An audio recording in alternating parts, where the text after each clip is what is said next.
Hey, good morning, everybody. Welcome back to another episode 6, in fact, of Practical Nonsense with Buddy Bob and Jimbo. Good morning. How are you, buddy? Oh, doing good. How are we doing? It's a Wednesday, right? It is Wednesday. It's September 10th, and I'm a little excited about today's show because we don't have a top 10. We don't have a this or that today, but we actually have a special guest with us. I'm excited for both of us to sit down with somebody who's truly a special guy, somebody that's he's been part of our life for over 25 years at least, and that's singer-songwriter and storyteller, Mr. Adam Ezra from the Adam Ezra Group. If you guys aren't, if you're not familiar with Adam, he has his band, Adam Ezra Group, and they do powerful live shows. Their heartfelt lyrics and their ability to connect with fans on a level that goes far beyond just the music. From grassroots beginnings to building a nationwide following, Adam has created songs that not only entertain, but also inspire and bring people together. So let's introduce right now Adam Ezra. Hey, Adam. Hi, guys. Hey, buddy. Oh, man, it's good to see you. Good to see you too. Did you think we'd ever be doing a podcast together? You know what? This is like of the tamer scenarios I pictured us being involved in, right? In various forms over the course of the years. It's good to see you guys. You both look good to me today. Good to see you, brother. How's things going? Things good? Things are good, man. I'm here in St. George, Maine, near which is one of the peninsulas in the mid-coast where I live right now with my wife and my 2 daughters. And this is my little cave that I spend a lot of my days in when I'm not on tour. And I get to hang here with you for a little while this morning. It makes me happy. Well, I appreciate you coming on. I think we set this up about a month ago, maybe, and I was thrilled that you said, "Yeah, hell yeah, I want to do that." Of course, I'm glad you're with us. Hang and chat with you guys. I mean, only difference is like anytime we've done it in the past, there's been a bottle of Jameson or Crown Royal. It's the only difference. It brings me back to, I think it was after one of the shows here locally, and you, Colleen, and I polished the whole bottle of Jameson's in the living room. That was stupid. That was dumb. Yeah. That was dumb. It was fun, but stupid. As many of the things we've done together have been done. Yeah. And I just feel like I just, before we start, right? Like whoever ends up watching this podcast or listening to this podcast in the future should know about the deep history between the three of us, right? Because there is deep history. And for those of you watching and listening, when I started playing music 25 years ago, I was, I was a 26-year-old, 27-year-old little pup, and I was you were a baby. Yep. And my drummer at the time, Honey John Appa,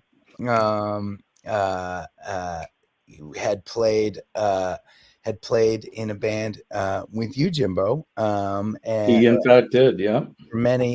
For a while, right? You guys, I can't remember how many years you guys had been playing together or known each other. Did you know each other just from that band? We knew each other from the 80s. That band was probably together from about 93, I think, until about 2000 when the band disbanded. What was the name of the band? The band was called Jack. Yes. Jack. Yeah. With Jim Garrity. Was Jim Garrity singing? Jimmy Garrity, firefighter lieutenant, and Scott LaTulip on guitar, myself on bass, and of course Honey John on the drums. And after that band broke up, I remember it wasn't long after, a few months, and Johnny called me and he said, "Hey, I met this guy." I'm like, "Yeah."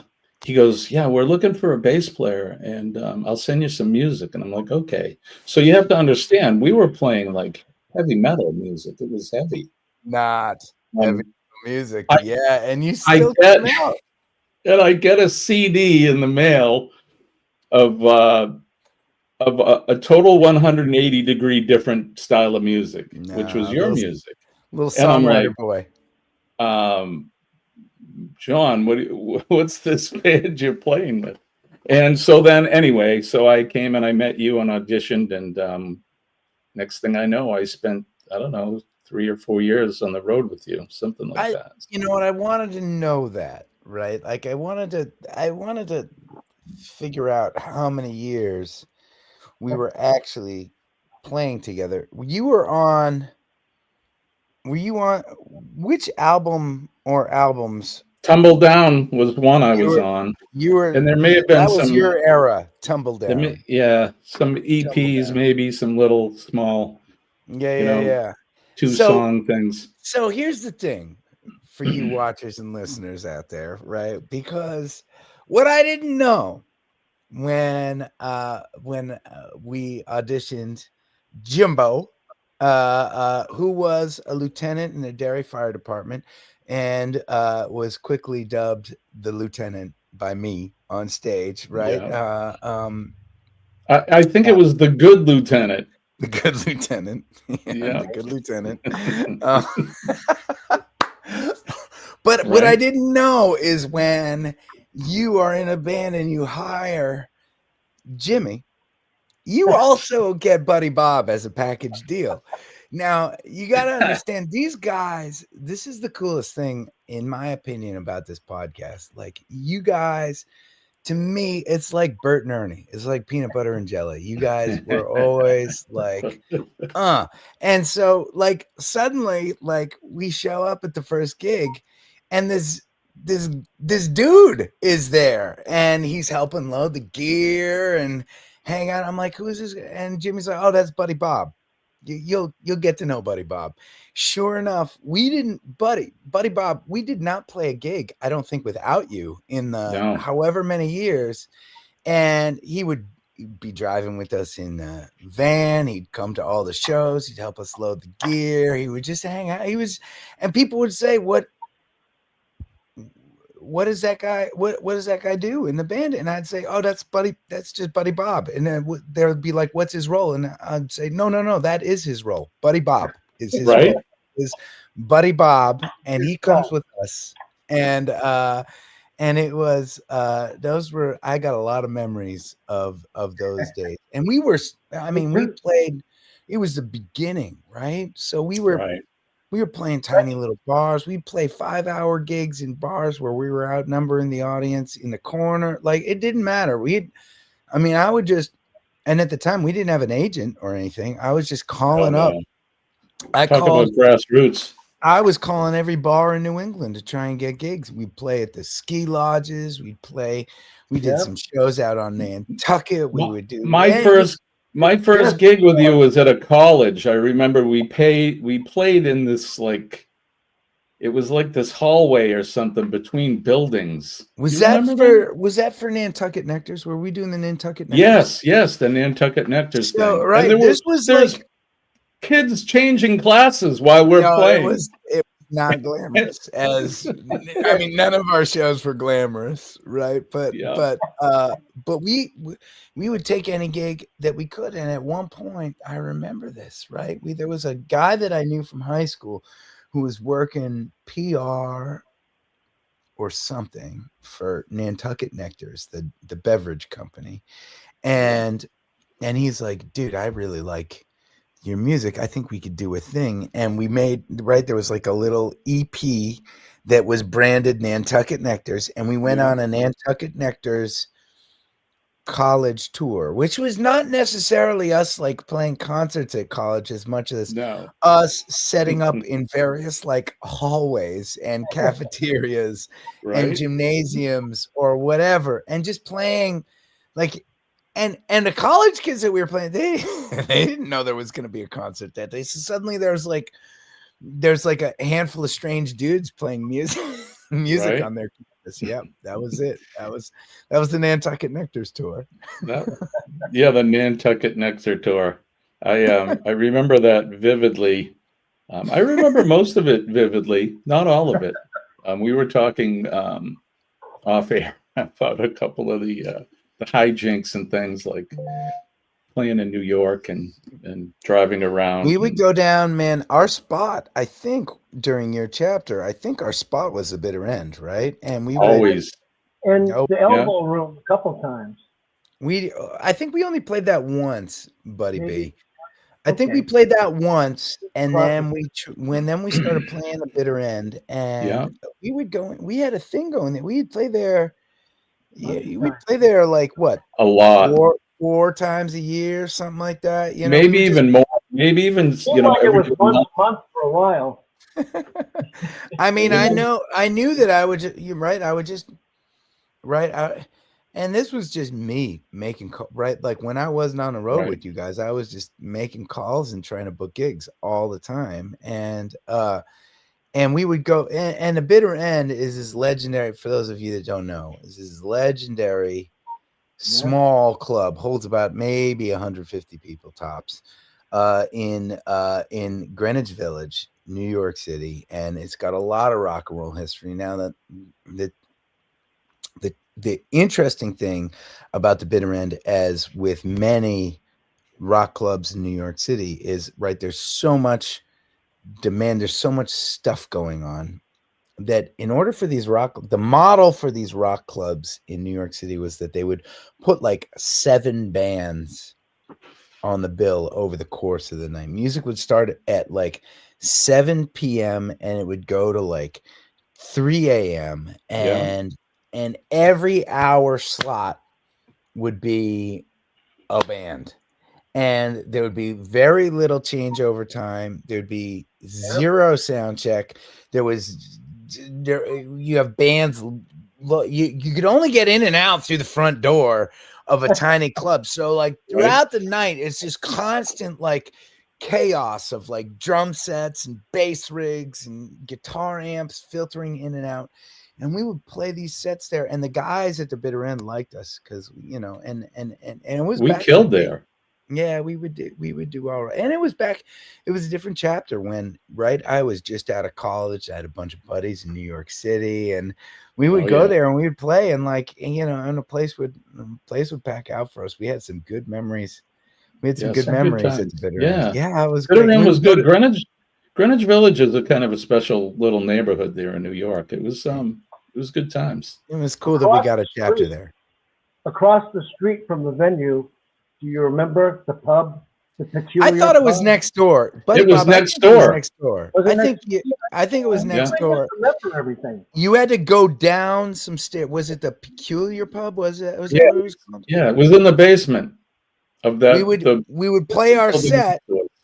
we would play our set, and then like, I mean, at that point, most of the people that would come out were like friends of mine or buddies of buddies or whatever. And so I would say at the end of the set, right, like, because the next band was going to filter in and they'd kick everyone out for whoever was coming in the next band. I'd be like, we're going next door, come and meet us for a drink. And yeah, that was crazy. And we would have one or two drinks, you know, just or more. You know, yeah, the peculiar pub. So Buddy Bob shows up one day, for those of you watching and listening, with a fucking van that he bought, right? Was it you that bought it, or was it you, Jimmy? Jimbo. It was me. Bob. Yeah. Yeah. Oh I had my the God. van. So like, yeah, and I think it was it was a 15-passenger Dodge van. But I think was there a church that was getting rid of it or something like that? How did you buy the van? I can't remember. So my brother Bobby was a car salesman, and he had an associate that owned a car, you know, used car place. And I said, you know, just in passing, I'm looking for a van that we can go on the road with, big enough to put the equipment in. And so I get this 15-passenger van, and what did we call it? What was it? Oh, the GBV, the giant blue van. It was two-toned. It had a dark blue stripe across the side. It was light blue with a dark blue panel across the side. And man, that thing was a piece of shit, but it got us everywhere. It did. We drove everywhere, and it never broke down. Never broke down. Not once. Here's the other thing. A shout out to Brother Jimbo over here, because he drove that 15-passenger Dodge van through the streets of Manhattan like it was a Honda Civic. and not in a good way. Sometimes I was sober. Up there on time. That was one incident that lasted a long time and involved the clown horn, but we don't need to go there. Park tickets, clown horn, and all. That's a story for another day. But it was a giant van, and the horn was like. It did. It sounded like a cartoon horn on this big beefy van, the clown horn. But at the time, it was. Right, it was, and the band had some changeover in those days. But you know, the first guy that I ever started playing with was a dude named Turtle, who we lost last year, who played hand percussion, and he was for many years, for 15, 20 years, like he was my Clarence Clements, right? Like he was one of my best buddies. He played a million shows. He's played more shows with me than anyone else in the world. And I was playing with him for a little while, and he took a little time off to have a kid, his daughter Jenna. And for a little while, he worked in a sandwich shop down in Bristol, Rhode Island. And I started playing with Johnny. Right, and his birth name was John Apkarian, and he was playing under John Appa. And when early on, when I met his father called everybody honey. He goes, "Hi, honey." His father was the best. When his father talked to him, he called him honey, and I thought that was the sweetest thing. I never heard father, male role model, refer to his son as honey, and he was just such a sweet dude. And Johnny was the sweetest dude, so he quickly became Honey John, and for a while it was Honey John and Jimmy and the Good Lieutenant and then Turtle came back. We would play with we played with a couple fiddle players at the time. Jackie Damsky was playing fiddle with us for a while, and then Nicky Sanders, who ended up after he left Adam Ezra Group, he started playing with the Steep Canyon Rangers, who they're huge, successful bluegrass outfit out of I think it's North Carolina, but I can't quite remember. But they're Steve Martin's backup bands now when he tours. Right. And we had, of course, my buddy Abby would sing with us, sing backups. Yeah, Abby back. So at any given time there was, and Turtle came back into the band again. So at any given time there was, anywhere from 3 to 6 of us on the road playing shows. Any place that would hire us, any kind of gig, it didn't matter. how big or small. Didn't matter where the place was. Didn't matter if we had to run our own sound. We would do that all the time, right? Like it just didn't matter. We did it Definitely big. grassroots for sure. I mean, no managers for a long time, no agents, no anything. You did all of that. I mean, you were the songwriter and the singer and the manager and the agent and at any time you'd be like, all right, we're playing at Cannon Mountain on Saturday, get ready. And Yeah. okay, we're going up north, or we're playing in Rhode Island. Let's go to Rhode Island or whatever it was. Yeah. I remember. I think that you adopted the attitude of a writer writes. So you're like, if I'm a musician, then I'm going to go out there a musician. You know, that's it, Buddy Bob. I mean, like I did not. You guys know me at this point, right? I didn't have any resources. I didn't have any knowledge of how to do music. I didn't have any money to spend on any recordings. I couldn't, and my music has never been music, and you guys will attest to this, that fits into a genre neatly by any means. And right, there's like some folk in there, there's some country in there, some rock in there, some Americana in there, right? It's very hard to define. And that ain't a good recipe for getting on a record label or and so it was. You're right, Buddy Bob. I figured, you know what, I don't have a lot of options here, but I do have these fingers that can send emails and make phone calls, and I can play music, and maybe if I play enough of it, there'll be people out there that want to listen eventually. And that's, to a certain extent. I mean, I know the scale and scope has changed, but to a certain extent, that's still the case. I'm still an indie artist. It's still grassroots, and we're still figuring it out as we go to this day. Yeah. So I wanted to talk about your earlier beginnings. I mean, we just talked about the Muppets meeting with you, but let me see if my research is right. So you can't just throw out a Muppets reference and not explain to the people what the Muppets This is were. true. So the Muppets. So Buddy Bob is your classic Muppet. For those of you that want a definition, right? And he's just quirky, bizarre character, right? That is there is no other Buddy Bob in the world, and there's no other brain in the world that works like Buddy Bob's, and it's fucking beautiful. It's beautiful, and Jim and Buddy Bob, they had a group of buddies all the same age. So, right, you got to understand, at this point, I'm a 26, 27-year-old kid, and I got these 40-year-old, burly, hairy, Fu Manchu-y, like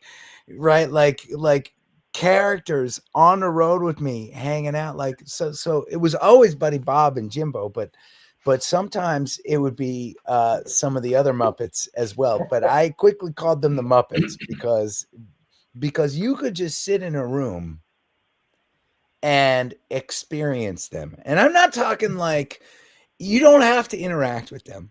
You don't have to be drinking. You don't have to do nothing. You could just sit in a corner of a room. And when the Muppets were in the room, it was like watching the Muppet Show. It was so entertaining. They had their own language. They had their own dynamic. It was awesome. So the Muppets in the early years of the Adam Ezra Group became impactful. And now Buddy Bob is filming from his basement in his house, which he turned into a pub. He called the Down Under Pub. Still calls the Down Under. What's up? Because it's down under my house. It's down under his house, and they would have these parties, and the whole neighborhood would come out and hang, grilling, kids, adults, it didn't matter. There was always live food. It was really special and beautiful, and over the course of my time with the Muppets, I had some epic evenings at the Down Under pub, right where Buddy Bob is filming from. So I got a lot of memories filtering Right. through my head as I It hang was out. all centered around music too. Most of the It parties was. You we guys were were all so playing, passionate about that. and we still are. Yeah, we still are. I know that Kids, once I the get kid, better, right? there'll be Like, more. oh, no doubt, dude. No doubt. Yeah. And Buddy Bob, you started playing music. Oh yeah. Well, I And met he Buddy said Bob Jimbo in was high his brother. school, and we were both musicians. So he was always a player. Is that Um, see? I didn't. So now I'm learning things. So, Buddy Bob, yeah. you did not. You didn't touch an instrument the whole time I was hanging with you. I don't Well, think. other than the drums, I played the drums with you once or twice, I think. At the Down once. Under? Yeah. Well, that's why I don't remember. Exactly. So, Adam, let me see if I get this right now. I did want to talk about maybe your early beginnings in that. So, you were born in upstate New York, right? And then Yes, sir. quickly moved to Wayland, Mass. Yes, You sir. pretty much grew up in Massachusetts. Yeah, And my great grandfather immigrated here from Russia and raised 11 kids in Dorchester, right outside of Boston. Dorchester kid. Dorchester. Oh, yeah. My Zadie, my grandfather, was the oldest of he was the youngest of 11 kids. And working in the garment district back in the day, eventually moved out to Natick, Massachusetts, where my father grew up. And when I was born, my father was working for Corning Glass up in Corning, New York. And after that, when I was 4, moved back right 5 minutes away from his hometown home where he grew up in Wayland. And I grew up going to school and being raised in Wayland, Massachusetts. That was me, about a half hour west of Boston. So, as a musician, were you introduced by your mom? Yeah. So my Who, mom, by the way, is a fantastic musician, songwriter, she's a teacher. bad-ass. Yeah. Yeah, So she is. she's a songwriter. She's a music educator, a children's music writer and performer, and a teacher of other music teachers as well. And so from a very early age, she just surrounded me with music. And of course, she's a folk musician. So I grew up listening to Pete Seeger and Phil Oakes and Joni Mitchell and Bob Dylan and all the folk cats of the back in the day. And that's to this day. I mean, it's because of her that I have this theory. Right. I had a friend once that started a school. She was like right out of college. She started a school. I didn't know a person could start a school. I wouldn't know the first thing about starting a school. Her parents had started a school. So there was just a voice in her head saying, this is something that a person can do. This is something that I can do. My parents started a school and it's pretty cool. Like, it's something I can do. Like, I grew up, right? I don't consider myself having I'm not for those of you that listen to the music, right? I don't have an angelic voice. I ain't an incredible musician. I'm a decent songwriter, right? But I grew up just believing that music was something that a person can do. And as I got older, right, because of my mom, because music had been such a part of my life, I think that the easiest way for me to understand myself, when I learned how to play a couple chords on the guitar, it felt like, oh, the feelings, the thing that is me that I'm searching for, trying to figure out, is coming out through this. And putting down words and making songs was just what I started doing from the very beginning. Not because right? Again, like I don't think it's because there's like, right, like the Lord put me on the earth to be a music. I just think that like the context of how I grew up, my mom wrote songs and inspired me with people that wrote songs about who they were, about their lives, about the things they're experiencing, about the American story. And as soon as I sat down with a guitar, right, my own songs started coming out. And it quickly became the thing that I felt like I needed to do. Now, did you start out as a drummer? Is that what I heard? I was a really shitty drummer, guys. I was a terrible drummer, but I played drums in a lot of bands throughout high school. You know, I just wasn't into like, you know, there was like, right, you could if you singing, you could join chorus. I tried singing in some chorus, right? Like it wasn't for me. Taking lessons, doing things like kind of by the book, learning things, quote unquote, the right way, just never connected with me. But I could sit down and hit some stuff, and that felt good, and I could do it, and I could make music with people, and that felt good. So Right. you know, one of my buddies, and who ended up being the first bassist in the Adam Ezra Group before you came along, Jimbo, Kristen Isbicki, her father was a professional drummer. I was growing up with her, and my mom, to her credit, she was like, oh yeah, Adam's connecting with the drums. I took some lessons from him. I learned enough to be able to play simple drum beat. And from then on, middle school and high school and college, I was playing drums in bands, you know, very poorly. So college, you mentioned college. You went to Colgate. Yeah. Yeah. And you don't know anything about detail. But how did your music transform when you got into college? When did you make the switch from being a drummer to really taking the guitar real seriously and writing? Right. Well, you know, back so in high school, I was playing in a band. I was playing drums in the band, and the guitarist was a guy named Mike Morato, who I am still buddies with today. He lives in Vermont. Whenever I play in Vermont, if I can hang out with Morato, I want to. But he and I would, and my mom had these acoustic guitars in the house. He and I would sneak out of the house. I would jump out of my second story window of the house and climb down a tree with a guitar in my hand. One of us would swipe a bottle. We'd meet up in the woods somewhere, and he would teach me some chords on the guitar. Like I would know like 2 chords or 3 chords, and we would play a song, like we would call it D jam, because I would just play the chord D because it's all I knew, right? And I would be playing this chord, and he would be shredding on that fucking D chord for 3 hours, and I would start singing, and I would write songs, and it was all kind of like, and it was always something.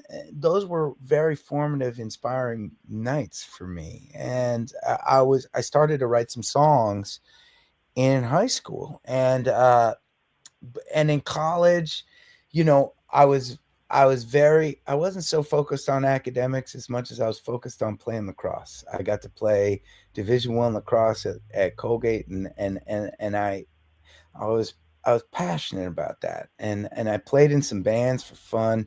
But you know, my junior year of college, I had the opportunity to study abroad, and I decided to live in South Africa. I found a program outside of my college where I could study in South Africa. I could live in a black township outside of Cape Town and go to a black university, and be a minority for a little while, right? And every night, and I brought one of my mom's old guitars, and every night I would go. I would make it a tradition to every night at sunset, I would go find a spot by myself, and I'd sit there with the guitar and whatever. And it was a really interesting time in South Africa. Nelson Mandela had just gained power with the African National Congress. They had just defeated apartheid. There was all this hope and inspiration, but there was still like crazy racism, and there was so much poverty. There were so many complicated politics that were happening, and it was a lot. It was a lot for a 20-year-old boy to process, and it started coming out through the guitar, and during those sunsets, and I started writing songs. I started getting passionate about. Did my sound cut out? I can hear you. Oh, okay. Buddy Bob can't Buddy hear Bob, you. I can hear you. Jimmy can hear me. I can hear you fine. Yeah. Thank goodness. All right, Buddy Maybe Bob's on gonna your work end, on Buddy his Bob. sound. So that must have been pretty life-changing for you to go to South Africa. Here's this white kid from Boston who's running around swiping bottles and doing D-jams, and the next thing you know, you're going from playing lacrosse to now you're in South Africa. I can't know imagine. it was, well, you know, and honestly, the whole, I think from early on when I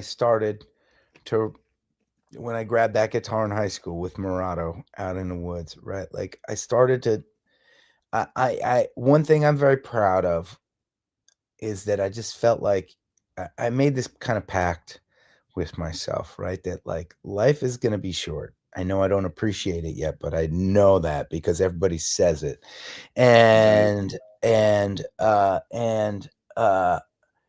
going to just try and experience as much of it as I possibly can. Living on my own in college and having adventures and being an athlete and you know, I mean, going on road trips, it was all part of it. And yes, South Africa was hugely impactful in that process. But it was one in like a series of processes. You know, I decided I didn't want to live on campus at Colgate. I ended up hiring and working for a guy that owned some property outside of town. He owned a restaurant called the Ye Old Pizza Pub, and his name was Bob too. And I worked for Bob, and I lived outside of town, and I bought an old van for $700 from an ex-boyfriend from high school from my mother's, who lived in New Jersey or Connecticut, and we would go on road travel. We traveled out with my buddy Mark, to California, and we spent a summer. I worked as a swim instructor out in Berkeley, California, San Francisco, and we wrote songs and we traveled and we figured things out. When I got back from South Africa, I drove up to Canada, and I decided to hire on as a farm worker on a dairy farm up there, because I really wanted to understand what it was like for most people. Like, I knew I was lucky.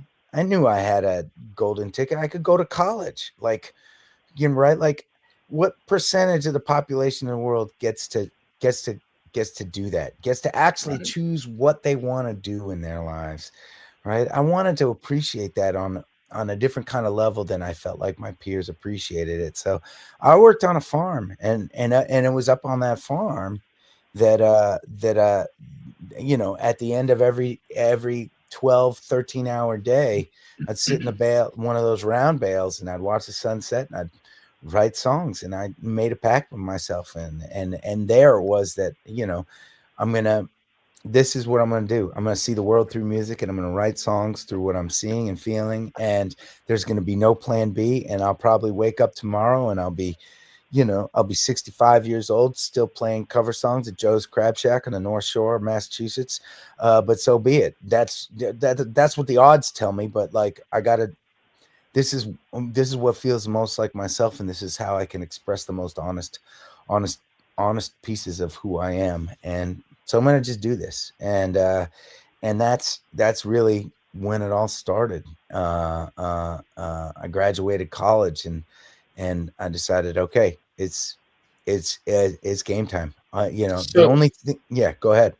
No, I was going to say, so you graduated college, right? Tell me about Chicago. Is Chicago next? So so the only musician I knew was a blues harmonica player that you know as well, Jimbo, because I he do. sat in with us a million times. You Yeah. guys both know him, a guy named Rob Stone, and he was traveling the country as a blues artist, harmonica player.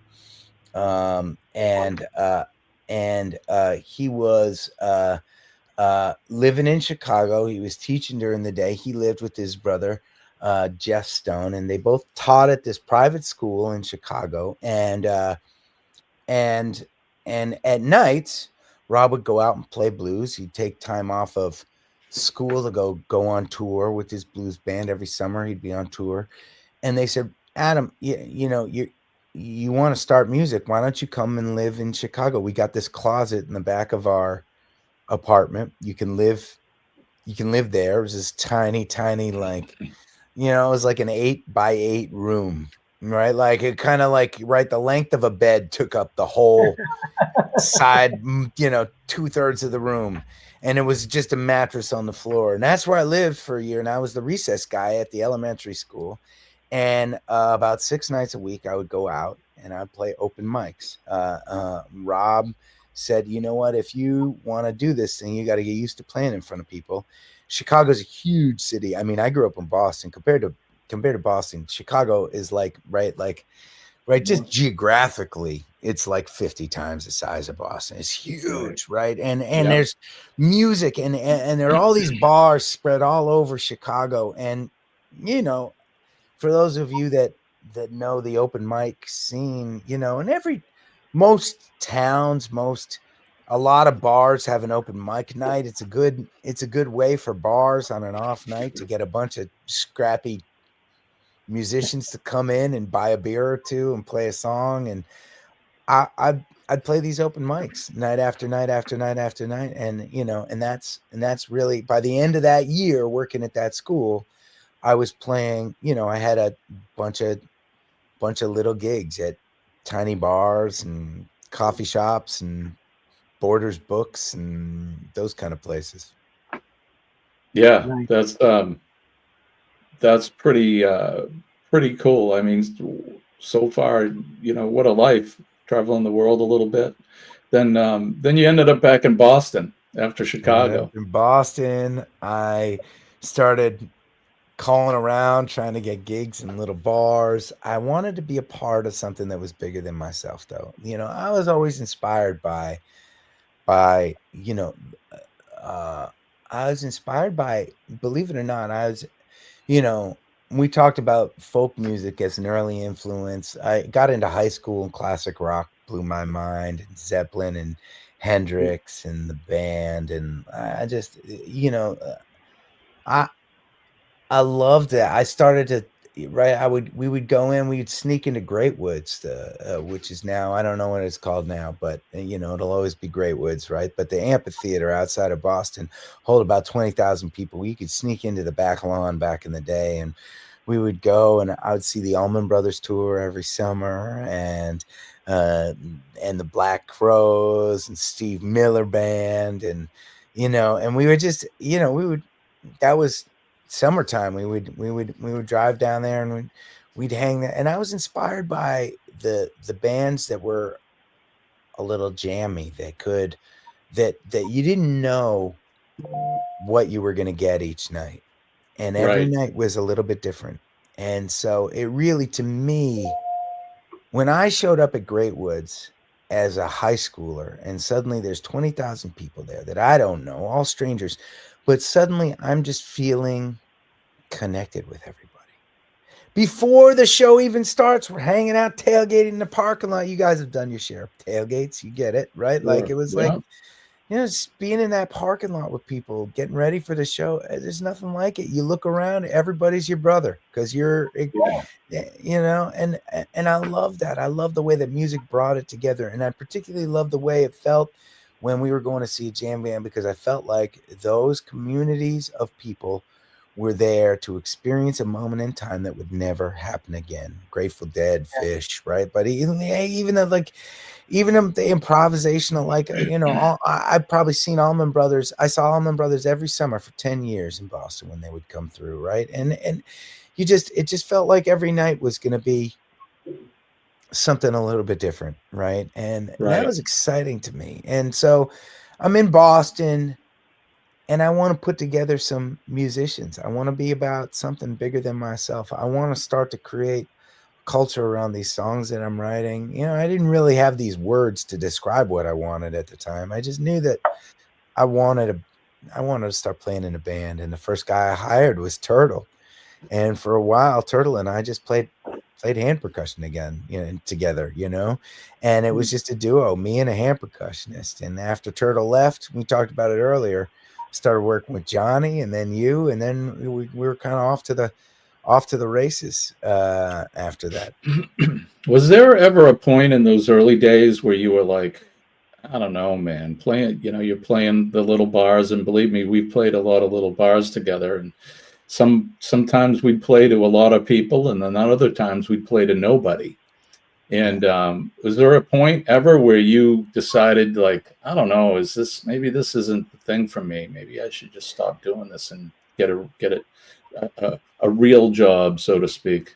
Yeah, no, I never had those moments, but I had a lot of dark moments. I had a lot of dark moments where I just felt very unsuccessful, and I felt like if I stopped playing music tomorrow, not a lot of people would even really notice or care. Right. That's a hard thing. I had a lot of moments. I mean, I was writing songs all the time. You remember? I mean, I still am, but like, yeah, it's hard when you're creating art and there's a voice in your head that's saying, you know what, no one's going to really ever listen to this song. And it's all right. Like, that's how it felt during my dark times, Yeah. And, but it never, what it led to was, man, I'm going to be living a pretty unsuccessful life. It never led to, I got to do something else to be successful. Right. Yeah. I think as musicians, and I know I have this feeling, I know that you do as well, that I know I've had times where I'm like, geez, I don't know, am I doing the right thing? Is this something I should continue to do? And I can't. I've tried to stop. It's almost like an addiction where I've tried to stop playing. I think in 2004 is when I had left the band, and I turned 40 that year. And I'm like, my God, I'm 40. I'm still doing this. Maybe I should just give this up. And, this dream of being a successful musician. And no, there's no way of giving it up. I still write, and I still play, other than this hiatus I've been on since, certain things, life has its way. But, and you certainly have done that. I know that there's no stopping. And from the early days when I played with you, you found the players that you're playing with now. Well, you went through a few people. You and Turtle were still playing together. A lot of years of transition. Yeah, you had a different drummer, and then you formed the band that you have now. And you guys have been together the longest, I think, out of all of the musicians that you've played with. Have been together the longest. Tell me about that. How you met those guys? And by far, it happened gradually. We were, Alex, my drummer, I've been with probably almost 15 years now. Believe it or not, it's crazy. But we stole him out of Berkeley. He was a junior at Berkeley or something like that. And we auditioned him, and he was great. You could tell he was really talented. He didn't have a lot of like real world playing out band experience, but dude had talent. And so, I just remember like saying, all right, Alex, you ready to drop out of school, come on the road? And he's like, yep, sure. For years. I mean, that guy would go on a month-long tour way back in the day. He'd bring like literally like a plastic shopping bag with like one pair of pants and a couple pairs of undies and like 2 shirts for a month. And he would just, he was just one of these guys. Totally, he's kind of like the Buddha, was living in the moment and just playing music with. He's been with me forever, and he's my rock. A couple years at the time, we were playing with this great fiddle player named Jordan Terrell-Wasaki, who's still out there crushing it throughout New Hampshire. One of the most talented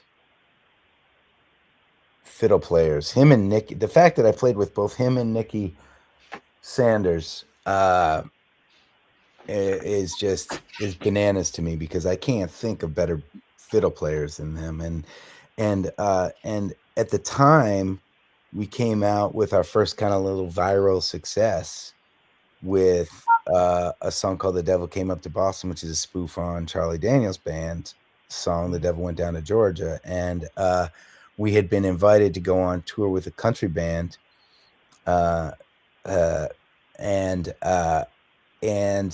Jordan, for one reason or another, couldn't come on tour. And so we held some auditions, and we met Karina Smith and our fiddle player, and she's been with us for about 12 years now. And then about 8 years ago, we had a big transition. Now, for a while, it was Karina and Alex, and Turtle was playing with us, and cousin Josh, who you played with, we played keys with us for many, many years. And we had this bassist named Francis, and it was, we just needed to shake things up, and I just wanted a different vision, and I think Francis needed to go a different direction. Josh was missing his kids at home. There was a lot of stuff going on, and we hired Poche Ponce to play bass. And I kind of at that time reimagined the band, and I said, you know what, this has been a 6-piece band. It's been a big production. We've been traveling with a van and a trailer for many, many years, but I think we can do this better if there's 4 of us. And it became bass, drums, fiddle, and me on guitar. And I said, you know what, we're gonna not play to a metronome anymore. We are gonna play the songs different every single night. We are never gonna. There they are. There they are. That's the current band right there. That's the current band, but that ain't how we look currently. You have to sit in a makeup chair for that? I know. We did it. That's got a little, this was the one for, we've got to work with one of the greatest rock photographers around, a guy named Michael Sparks Keegan, for many, many years. And some of our best pictures have been through Sparky. This shoot was through Sparky. And this was, I think we were releasing something, and they wanted something that was a little glammy. And so I think that there's a little, right. This is about as glammy looking as we've ever looked as a band. We like to go for a little bit more realism these days. To me, our MO is raw real. So we want ourselves to not look as cool as possible, but as real as possible. And that goes for when we're on stage or when we're taking pictures or whatever we're doing. But that's the 4 of us: Poche, Alex, Karina, and I. Yeah. What's with that picture? She's probably listening to my guitar that's out of tune. She's looking at you like, you haven't showered. Are you going to shower? I am sure I hadn't showered in that picture. But it's very, the 4 of us are very much a family, and that's great. And the music has really exploded in a lot of ways. You know what? One of the things that I never realized as a young artist was the importance of negative space. If you're filling up all the space with sound, it actually makes all of the sound mush together. But when you can really think about an arrangement and think where every piece is going, to have players that realize, okay, my lane is here, and my lane is here, my lane is here, my lane is here, and our harmonies are going to meet in the middle, and we're going to do it's pretty exciting. We always Exciting. described it as less is more when I played with that. You know, instead of everybody just jamming everything in, it's like you got to know where your lane is, and when it's your turn to maybe add a little bit more, but less is more, man, and it comes out sounding so much better. I understand exactly what you're saying. I always myself thought that the music was very organic, the way it sounded, and on stage live, because I mean, let's face it, live, the Adam Ezra Band live is where it's at. Yeah. I mean, Yeah. everything comes through in the music, you know, and I wanted to say this earlier, but I didn't want to interrupt you, but the journey that you've been on, and I think you could say this about the great artists, certainly the great folk artists, is that when you listen to the Adam Ezra Group, you can hear the journey. So you can kind of feel it. And I think and I really feel that way. I love that.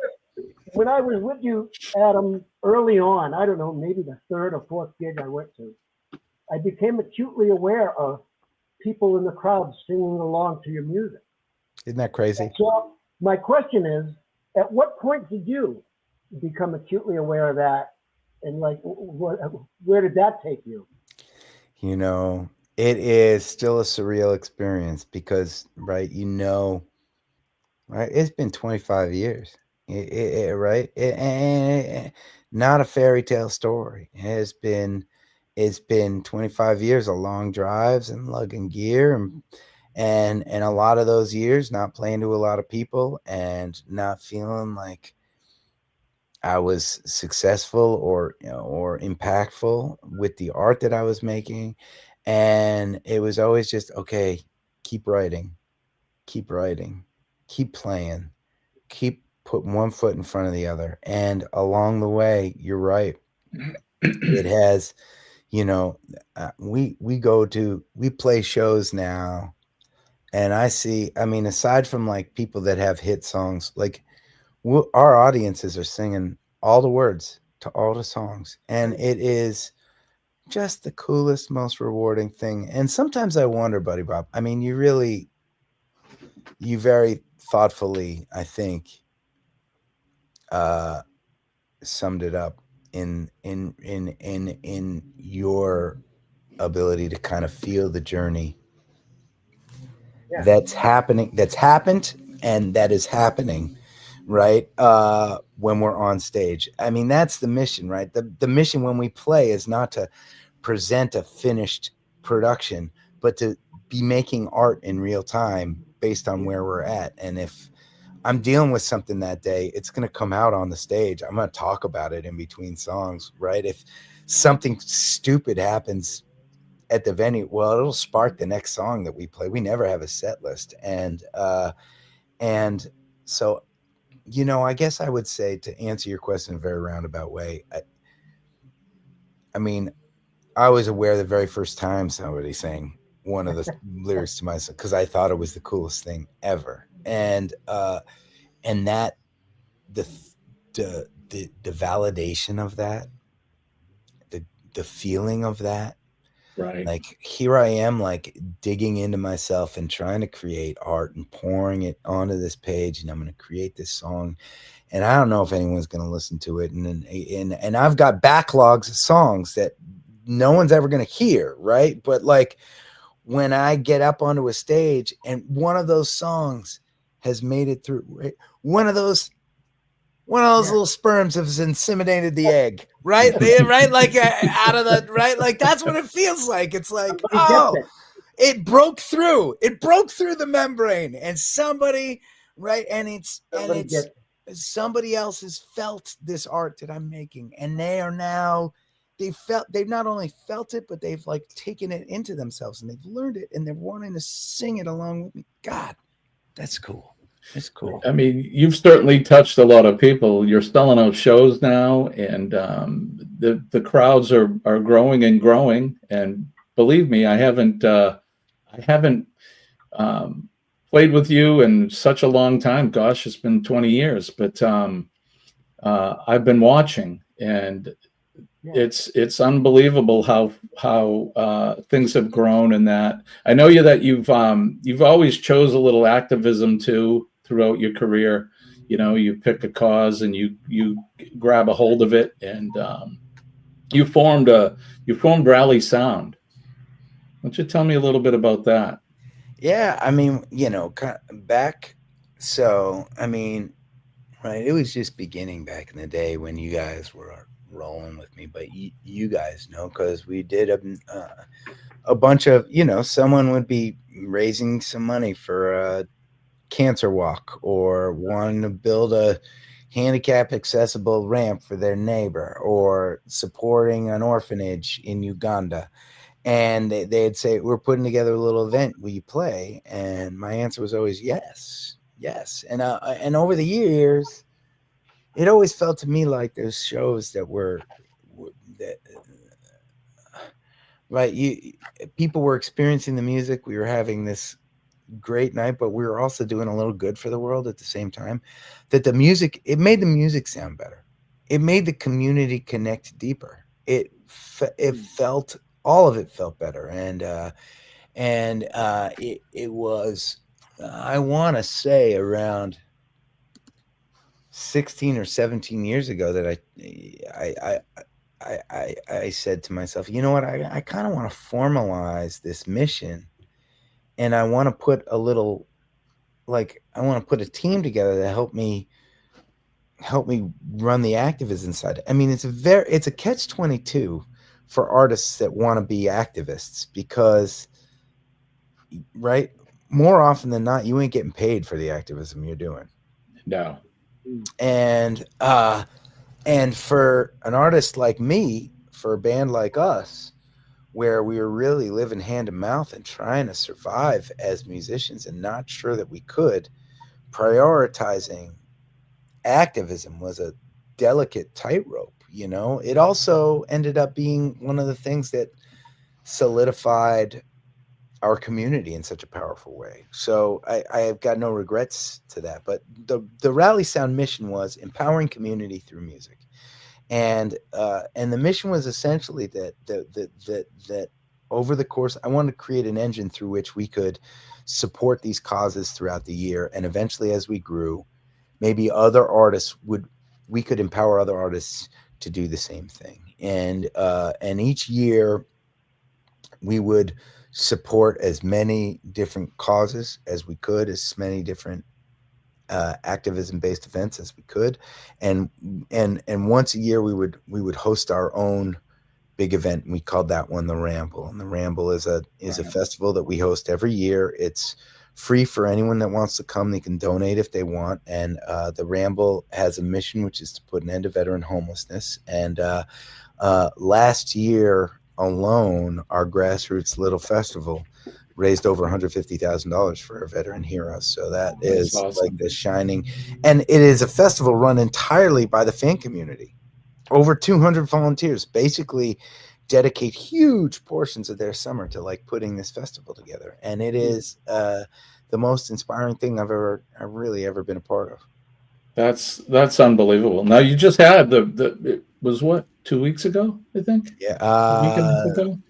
Wasn't that long ago? God, it was the last week. It was the Saturday before Labor Day. So, gotcha. About 2 or 3 weeks ago, something like that. Now, where was that?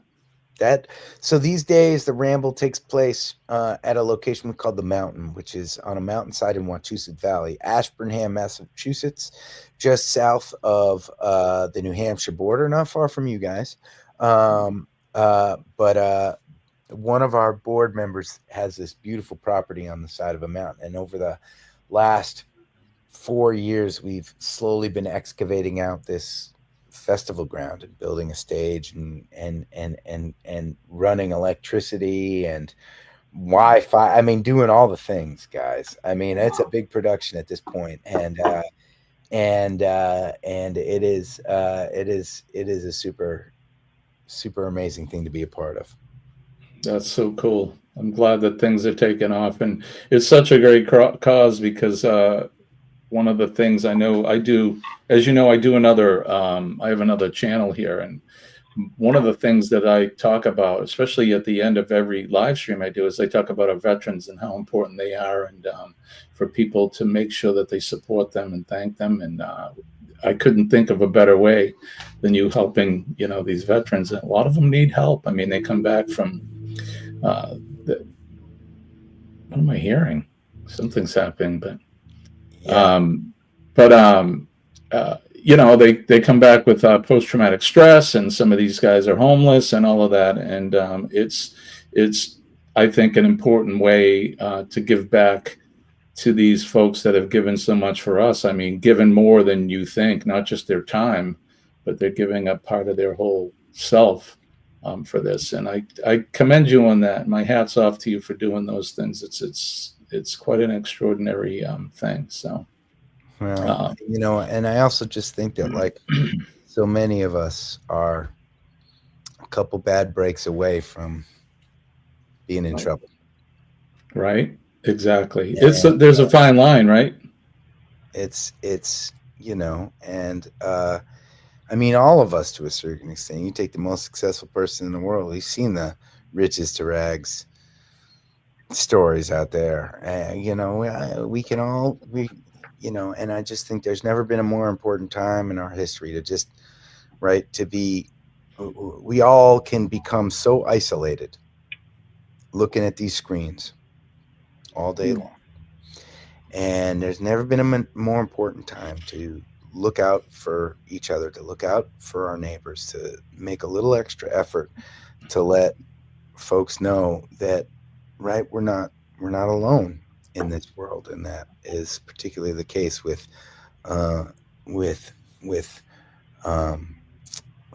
some of our brothers and sisters who have sacrificed so much to protect our country, to keep it safe. So it's been a joyous, humbling journey to get to be on. Yeah. And we talk about actually two forms of activism that take place at the Ramble, which I think is fascinating, right? There is the outward activism, and that's obviously we work with the New England Center and Home for Veterans, and for every $1,000 we raise at the Ramble, they are able to put the resources together to help one of our heroes into safe and dignified housing. So last year we were able to house over 150 veterans, and That's which great. ends up being, which is, when in New England, there can range from 1,000 to 1,500 homeless veterans. So we're actually having a real impact in that veteran population in the Northeast, and that feels really good. But then, so that's the external activism. The internal activism is the really bananas part, right?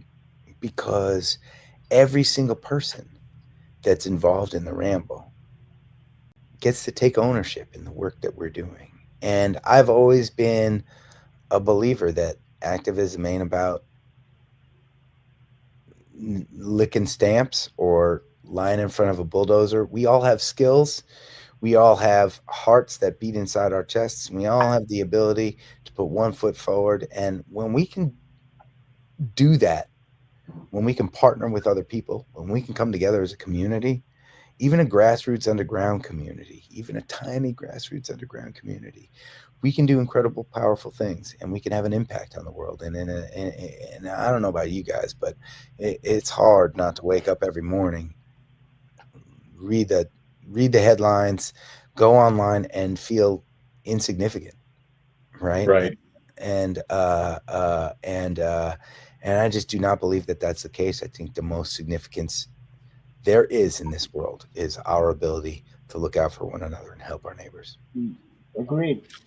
So, tell me about the new project that's you got musically. We got an exciting year happening right now. And you guys appreciate this. I mean, we never had any resources to make albums, right? Your album, Jimmy, was Tumble Down Slow, and I can't remember how we piecemealed that together, but we weren't spending a lot of money because we didn't have a lot of money. Yeah. Right? We barely had enough money to pay ourselves. let alone set a little aside to try and record. I mean, it was Pay ourselves. Did you get paid? I didn't get paid. I know it was dark days, man. It really was. But you know, we would put together these albums, and we decided now that we are really beginning to play in bigger festivals and clubs and theaters, now that we're really getting invited to, we have listeners around the country and around the world. We're getting invited to tour out in Europe. I mean, there's exciting things happening.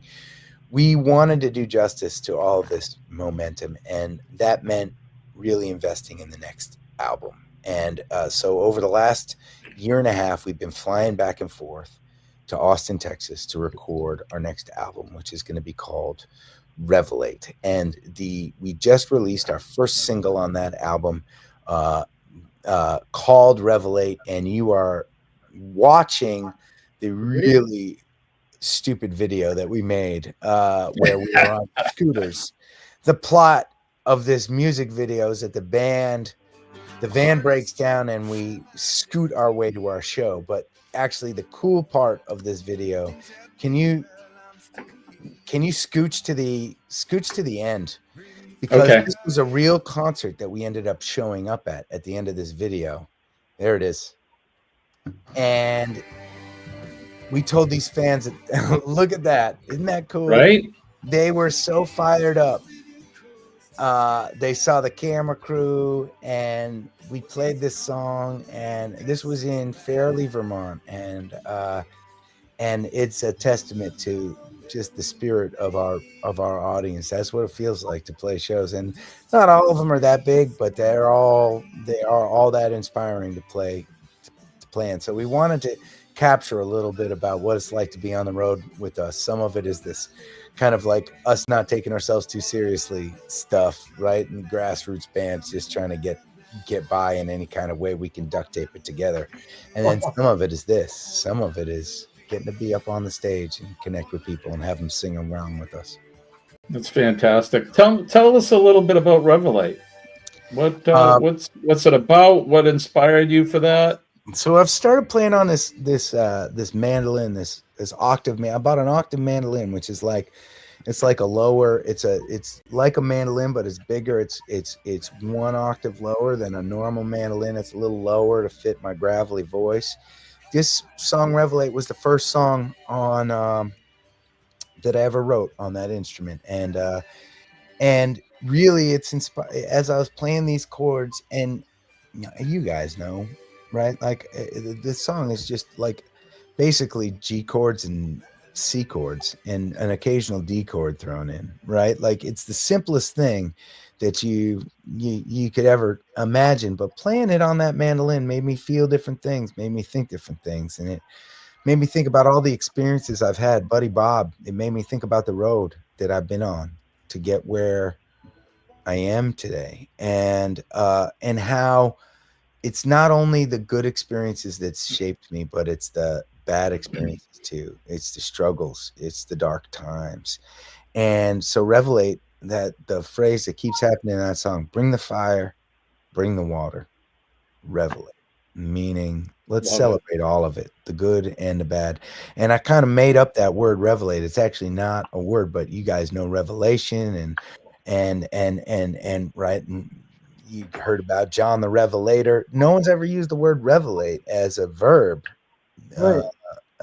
Right. So because I think it's revelation, and revelator is about revealing something. And I kind of twisted the word into like, let's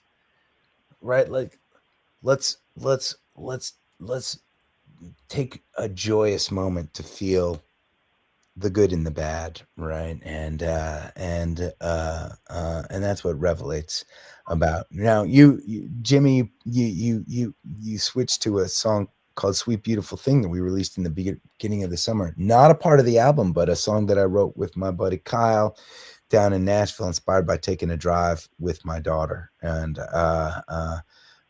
being a father has become a big influence in my songwriting, obviously, lately. And this is a song we've never had this kind of streaming success Becoming a dad really changes your life, doesn't it? It does. Yeah. Yeah. And this was fun. I went around, you guys know Fall River, Massachusetts. Yeah.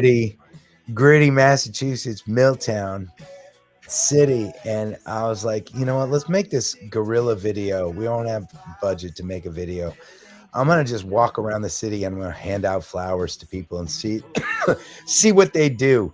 And we just filmed it all, right? Like I was handing them out to anybody, and some people were super excited. Some people thought it was really funny. A lot of people thought I was a really sketchy dude, right? And that was all part of it. Well, I could see that, people thinking you're a sketchy dude, but Yeah. so you mentioned you've been working in Nashville off and on, right? Yeah. And I want to talk about this really quick because you had the opportunity to work with John Oates from Hall & Oates and do some writing with him. How'd that come about? You know, I was working with a manager at the time, a guy named Brian Doyle, who managed Hall & Oates for many, many years. And, you know, and like anyone that I've ever worked with, right, they get these, I was just sending him demos all the time because I didn't know who else the fuck to send this stuff to. I'm just writing these songs and I got no one to, you know, you can only learn so many songs as a band, right? And I'd be sending him these demos, and come to find out he was forwarding some of them to John Oates. And at one point John said, you know, why don't you bring Adam down to Nashville? Let's write some songs together. And so I flew down. He turned out to be just this great down-to-earth guy. Still, we've written 9 or 10 songs together. He's a friend and a mentor. He's taken me out on tour with his solo project before. We've recorded a bunch of songs together, and that's been a real joy. And talk about like validating moments from a guy that's been in the trenches for many, many years. That was one of them for sure. Fantastic. I love it. I'm very proud of you. I don't think there's another word I can say, because I've met you when you were just getting your early beginnings. You were like my little brother. You still are. You were just a puppy when Buddy Bob and I met you, and now you guys were my elders. You guys were my elder statesmen. Yeah, I see the success that you've had, and you continue to have. You know, you're married and you got kids now, and you're selling out shows. I know you play around in New Hampshire, you play in Plymouth, you sell out there, and you're doing great. And I'm just very proud of you. I can't say anything more about it. Thank you, brother. Yeah, man. It's nice to get to hang with family that have known you through many chapters of your life, and you guys have certainly been around experiencing many, many chapters of my life and my journey as it's unfolded.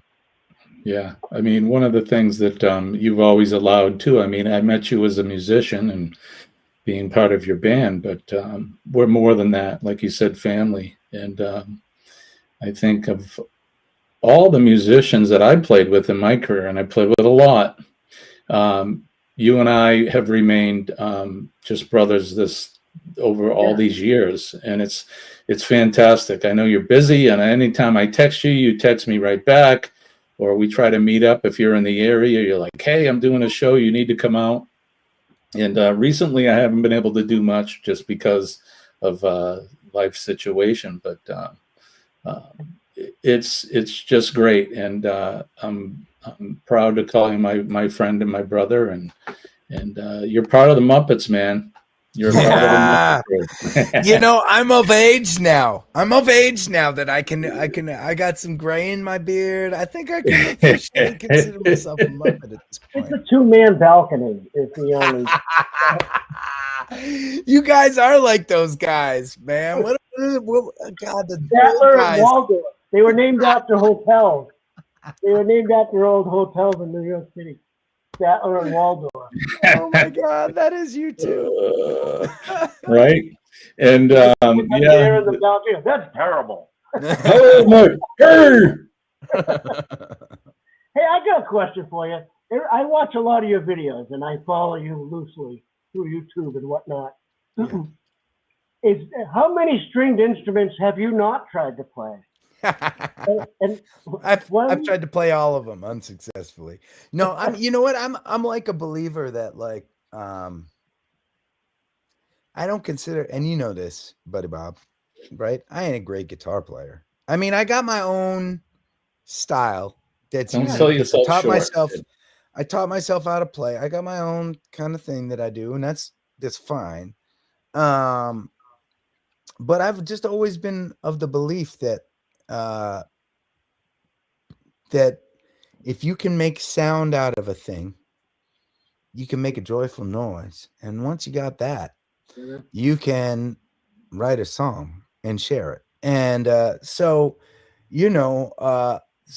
really I'm a believer that you don't have to know how to play an instrument to make sound out of an instrument, right, and write a song with an instrument. So it's been very fun over the last handful of years writing some songs on piano. I'm not a good piano player, but the cool thing about the piano is like, it's like you just push enough buttons and a song's going to come out sooner or later, Right. So I really do. I enjoy. I don't play a lot of instruments. I don't think musicians would consider me being able to like play a lot of instruments, but I make sound out of whatever's around me, and I write songs with those sounds. Yeah, I just think that's really cool. I think that we should just keep going with it. And why don't we get you like a dulcimer? And, yes, Dulcimer, I'll play the shit out of bazooki. a dulcimer. Yo, so Right? and to your point, actually, right? And Buddy Bob, I don't know how long it's been since you've been to one of our shows, right? But we were on tour one day. If you come out to a show, for those of you watching or listening, if you come out to a show and you look in our drummer's drum kit, you'll see a hollowed out muffler as part of his kit. Yeah. And and this speaks exactly to what we're talking about. We were on tour once, and I got a message from a fan's husband. She was planning to come to the show. She was very sick.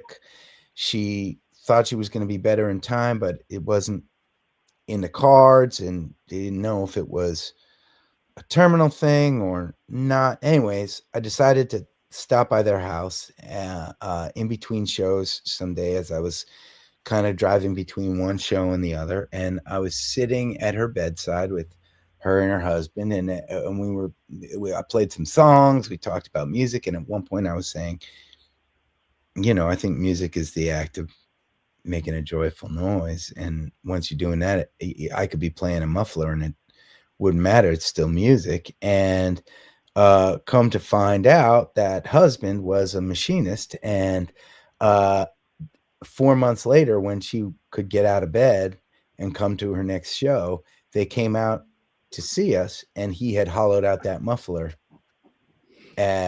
for us to play. He turned the muffler into an instrument, a percussion instrument. And so from that day on, it's now part of Alex's drum kit. It travels with us, and it's part of our sound. That's so great. What a great story. I remember back in the day too, when Jeff Turtle, he was playing trash can covers and all kinds of things. And like you said, it's a joyful noise. Think about it when you trash can lid on the stage to this day for Turtle. It's got a little turtle stencil on it. Right. That's awesome. Cool. That's very cool. Yeah. So good. So you're gonna have to go meet the kiddies soon, huh? Yeah, my kids are coming home from school momentarily, and today Daddy's in charge of wrangling them together and putting them down for nap time. So I unfortunately should probably should probably prepare for that. Should probably be responsible. But man, it's been so good getting to hang with you guys. I'd like to do Yeah, it in man. person one of these days soon. Yeah, we Oh. need to. Now that I'm out of quarantine, we definitely can. I know when I And was Buddy in the Bob, what? Do hospital- you leave the house anymore? Do you get you? I know you're working a lot on the weekends. You're working at nights and weekends. It's hard to get to shows, right? Yeah, no, it is, but I can get to some shows. Good. So really quick, Adam, what's coming up? What's coming up for you? Let's see. This weekend we're playing north of you guys up at a place called the Flying Monkey, beautiful theater up in Plymouth, New Hampshire. Then we're playing a festival up in Millinocket, Maine, way up near Baxter State Park in Maine, Mount Katahdin.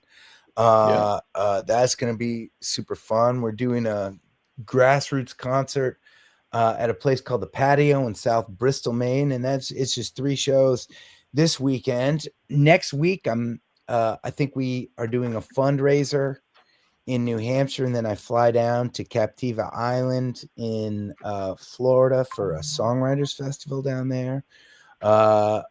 We've got a bunch of other stuff coming up in New England throughout October. November, we're hitting the Midwest, and we'll be on tour for most of the month of November. As far west as Iowa, right? Minnesota, Wisconsin, Illinois, Indiana, Missouri, Ohio, Michigan. So cool to get to do all that, like to be selling tickets and to have fans, like, again, Buddy Bob singing along way the F out in Iowa, right? Like, it's crazy. And we take a week off for Thanksgiving, and then I head out to 2 weeks in Europe, playing with a traveling festival that's going to be going to about 7 different countries. I'm super excited about that. We come back for a holiday run throughout the Northeast, culminating in New Year's Eve right down the road from you guys in Derry at Tupelo Music Hall. So maybe we can come out for that one. Oh, well, you definitely should. I hope we don't have to wait that long, but if we did, I would wait, and it would be a good night to hang. It would be a good night to hang. Maybe we'll have you sit in with the band again, Jimmy. Oh, that would be great. Geez, it's been a long time, but that would be fun. Hell yeah. So, yeah, and if you guys want to get any more information on Adam and the band, go to adamezra.com, adamezragroup.com.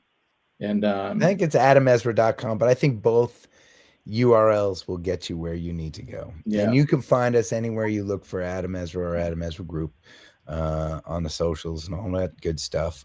You know what the coolest thing is these days, guys, and I will make this pitch. Some people do not feel like they're stealing from artists when they stream music on platforms like Spotify and Apple Music. And for an artist like me, there is no better way to get our music out around the world. Every time one of y'all streams one of my songs, right, it actually makes the algorithm recommend us to more and more people. More and more people are discovering us these days because of recommendations from Spotify. Have you ever typed in an artist that you like, and they'll play you a bunch of their songs, and then at a certain point they'll start playing, they'll say, you might also like this artist, right? And a huge part of the way that people are discovering our music these days is through that. So I always feel like I need to be an advocate. Not all artists feel the same way I do, but I just feel like you ain't stealing from me by streaming for free. What you're doing is you're putting my voice up to a megaphone that is sounding around the world these days. Yeah, awesome. I love it. And I feel the same way. Really been great having you here, brother. Love you too, man. It's been great. I can't wait. I can't wait to hang again sometime. And man, I think this I've watched some of the podcasts so far. I think you guys are doing awesome stuff. It makes me really happy to see you up on screen and hanging again. It warms my heart, and it's an honor to be here with you. Thank you so much. Give Ellie a hug and the kids and all, and we'll talk to you soon. I appreciate you. Thank you for being on the show today. Thanks, guys. All right, buddy. Take care. Well, that was awesome. Adam Ezra, good friend of Bobby's and mine. It's great to have him up here. We don't get to see him that often. He's a very busy man. So, Oh, I thought that was a great job. yeah, we had Good interview. and yeah, and those of you that are still with us, you need to check out Adam's work. He's got 25 years of a catalog, which includes myself on some of that early stuff, and then all the way up to the Revelate and the new album that'll be coming out. He's as you saw and you heard, he's a unique guy. He's certainly somebody that I think you should all experience and listen to. And if you're happen to see him coming to a venue near you, I would highly recommend that you get tickets and go see him, because like Bobby, you said it, their live show that's the thing that you need to see. It's all this very raw energy, and like you said, like I was saying, it's a very organic sounding group, and they just get up and play. And I like how he said more than one time during the interview about beautiful noise, and he certainly lives that. He lives by that. He really does. Yeah, joyful sound, whether you know how to play an instrument or not. Yeah, he's a real human being, and you know, for those that are in the chat right now, and then you watch the Cup of Joe show, and I end the show with being kind to one another and taking care of our veterans and thanking the folks that put themselves out there every day that don't always get the thanks. That's Adam. You know, that's him in a nutshell. He's a genuine human being. So I appreciate having him on today. This was a joy for me, especially for us in our infancy of our new podcast. I want to have more interviews like this in the future. So if there's anybody that you think we could showcase, Bobby, or anybody out there, if there's somebody you think that would be worthy of us interviewing, let us know. I think it's a good thing. Absolutely. Right. Adam's a regular guy, and if you ran into him, you'd have no idea what he does or about the music or whatever. He's a pretty genuine guy, and I think that once you hear the music, that's it. You're going to be a fan. You're going to be a fan for life once you hear the music. And he would give you the shoes on his feet if he wore any. If he wore shoes. Yeah, let's go over to the chat really quick. We've had a few people come in, and we just want to recognize them. JJ Adventures is here. Thanks, buddy, for coming in. Buddy Bob, my mom is here. Hi, Mom. Yeah, there she is. Hi, Nancy. Yep. And Ryan from Ryan Parker Studios, as well as PK Adventures, is here. Good to see you, Ryan. Thanks for coming in. Hefty was in here for a little bit. Hefty's in the house. There we go. Vicky from Foodie Vacations is here. Thank you guys for coming in. And Lori Barber is here as well. I hope you guys enjoyed this. It's a little different from what Buddy Bob and I have done so far, but I want to do this more. I'd like to bring in more personalities, people that we can interview.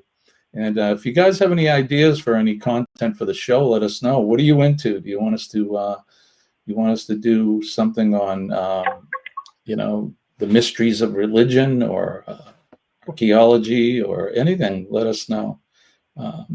Denise is here as well. Denise right now is having she's dealing with some family issues, but it's good to see you, honey. I'm glad you're here. Will Smith is here, another music lover. Danny D is here with us as well. Danny, thanks for coming in. Don't forget to hit that like button. Scott from Controversial Cruising is here as well. Good to see you, buddy. And Will G is here. Appreciate you guys coming in and hanging out with us for this really exclusive interview with Adam. He's a busy guy, and I'm glad that he was able to sit down with us here for an hour and a half, which was fantastic. And like any good parent, he had to get back and hang out and make sure the kids are taken care of. Mom says she enjoyed seeing Adam after all these years. A great show. Thanks, Mom. Appreciate that. Yeah. So what do you got coming up? Anything coming up in the future here between now and next week, brother? We got to get you in the studio. Yeah, I think that's the next big move is to relocate over to Uncle Scugger headquarters. Yeah, the Uncle Scugger radio studio here. That way, Buddy Bob and I can be in the same area without having to do this via satellite, that I like to call it thing. Wow, via satellite. That's right. Remember those days? Live via satellite from Madison Square Garden. It's Elvis's coat. That's right. Hear all the hits. First one I remember was Elvis in Hawaii, and it was like 1972, I think. And it was Elvis live in Hawaii, and it was live via satellite. Yeah. Here's the funny thing. I didn't know. I remember I asked my dad or my mom, "What's via?" Yeah, via. Who's via? What's via?